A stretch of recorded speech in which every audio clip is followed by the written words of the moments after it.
ప్రజా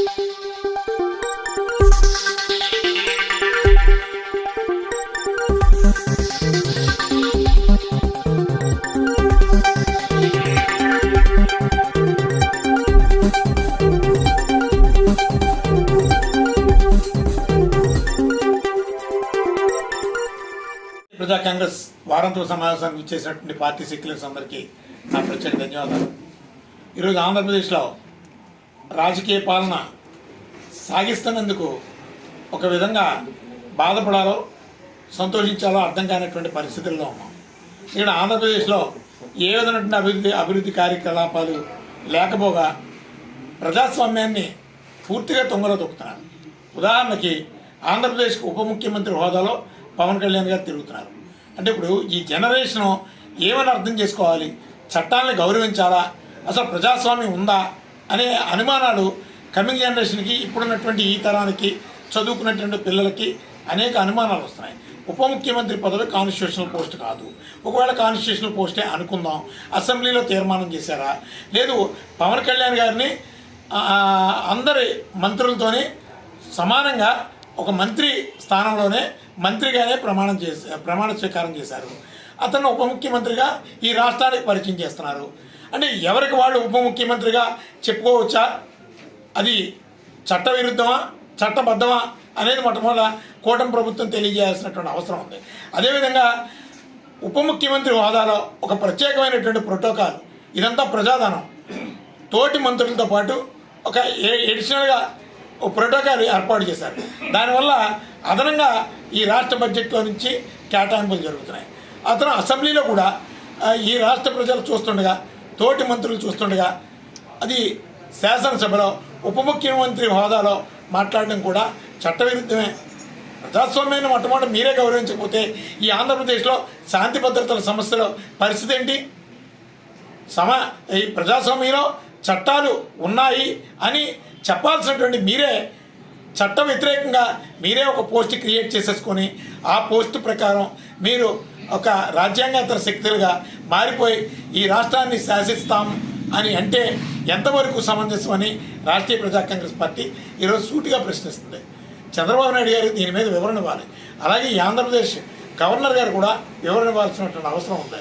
ఎందుకంటే గవర్నర్ సమక్షంలో ఆ రోజు మంత్రివర్గ సమావేశంలో మంత్రిగా ప్రమాణ స్వీకారం చేసినటువంటి పవన్ కళ్యాణ్ గారు ఈరోజు ఉప ముఖ్యమంత్రి హోదాని ఏ విధంగా అనుభవిస్తున్నారు అనేది మొట్టమొదటి కూటమి ప్రభుత్వం వివరణ ఇవ్వాల్సినటువంటి అవసరం ఉంది. అదేవిధంగా ఈ కూటమి ప్రభుత్వంలో ఇలాంటి చట్ట వ్యతిరేక విధి విధానాలని చంద్రబాబు నాయుడు గారు ప్రోత్సహిస్తున్నారా అనే అనుమానాలు కూడా వస్తున్నాయి. ఎందుకంటే ఆయనకి చట్టాన్ని గౌరవిస్తానని పదే చెప్తారు. అందుకని ఖచ్చితంగా దీని మీద వివరణ ఇవ్వాల్సినటువంటి అవసరం ఉంది. అదేవిధంగా ఈ రాష్ట్రంలో అనేక సమస్యలు ఉన్నాయి. ఆ సమస్యలన్నింటికీ కూడా కూటమి ప్రభుత్వం దృష్టి కేంద్రీకరించాలి. ఈరోజు ఆంధ్రప్రదేశ్ నుంచి ఒక్క ఎంపీ కూడా ఆంధ్రప్రదేశ్ బడ్జెట్లో అన్యాయం జరిగితే ఏ ఒక్క పార్లమెంట్ సభ్యుడు కూడా ఈ కూటమి ప్రభుత్వం నుంచి మోడీ సర్కార్ని ప్రశ్నించేటటువంటి సాహసం చేయలేకపోయారు. ఇంకా సిగ్గుపడాల్సినటువంటి విషయం ఏంటంటే 12,75,000 రూపాయలు ఇన్కమ్ ట్యాక్స్ ఎగ్జంప్షన్ అని చాలా గొప్పగా చెప్పుకున్నారు ఈ భారతీయ జనతా పార్టీ వాళ్ళు, అలాగే కూటమి శక్తులని. 12,75,000 రూపాయలు ఎగ్జంప్షన్ ఏంటి? నిజంగా ప్రతి నెల 1,03,000 సుమారు ఆదాయం ఉంటే ప్రతి కుటుంబానికి ఈరోజు ఈ దేశం సంపన్న దేశం. ముందు ఉద్యోగ ఉపాధి అవకాశాలు మెరుగుపరచండి. ఈరోజు రోజు కూలీలా బతుకుతున్నారు. 10,000 జీతం కన్నా మించిన జీతం ఏమీ లేదు చదువుకున్నటువంటి వాళ్ళకి. మీరేమో లెక్కల్లో సుమారు 1,03,000 రూపాయలు యావరేజ్ ఇన్కమ్ చూపిస్తున్నారు. ఎక్కడి నుంచి తెస్తారు? డబ్బులు ఆదాయం ఉంటేనే కదా ఇన్కమ్ ట్యాక్స్ రిటర్న్స్ ఫైల్ చేసేది. సిగ్గులేని ప్రకటనలు ఈ భారతీయ జనతా పార్టీ వాళ్ళు చేస్తున్నారు.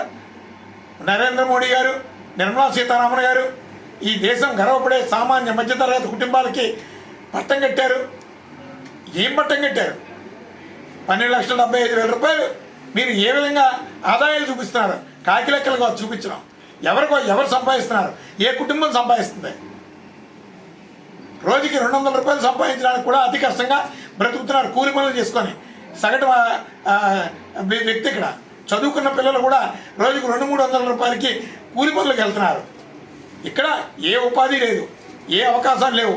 మీరు కాకి లెక్కలతో మాత్రం దేశ ప్రజలను మోసం చేసే ప్రయత్నాలు చేయొద్దని అలాగే ఇక్కడ ఉన్నటువంటి కూటమి నుంచి ఉన్నటువంటి ఎంపీలు ఈ విషయం మీద గట్టిగా మోడీ సర్కార్ని ప్రశ్నించాలి. అదేవిధంగా అనేక సార్లు పవన్ కళ్యాణ్ గారు కారం పుయ్యాలి, ఆంధ్ర ఎంపీలకు పౌరుషం లేదన్నారు. ఇప్పుడు కారం ఎవరు పూసుకోవాలి?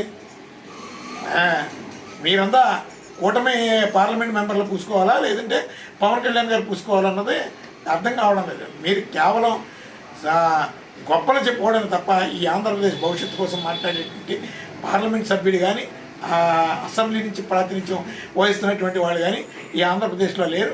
మొట్టమొదటి నుంచి రాష్ట్రీయ ప్రజా కాంగ్రెస్ పార్టీ ఒకటే చెప్తుంది, ప్రత్యామ్నాయ రాజకీయ నిర్మాణం ఈ ఆంధ్రప్రదేశ్కి అవసరం. అలాగే విద్యావంతుల్ని, అలాగే ఈ రాష్ట్రాభిమానం ఉన్నటువంటి వాళ్ళందరినీ కూడా రాష్ట్రీయ ప్రజా కాంగ్రెస్ పార్టీ సమీకరిస్తుంది. ఖచ్చితంగా రాబో రోజుల్లో ఒక మంచి సంపన్న రాష్ట్రంగా, ఈ దేశానికి ఆదర్శవంతమైనటువంటి రాష్ట్రంగా ఆంధ్రప్రదేశ్ని చూపించడమే ప్రధాన లక్ష్యంగా రాష్ట్రీయ ప్రజా కాంగ్రెస్ పార్టీ భవిష్యత్తు కార్యాచరణని సిద్ధపడుతుందని సందర్భంగా తెలియజేస్తూ సెలవు తీసుకుంటాం.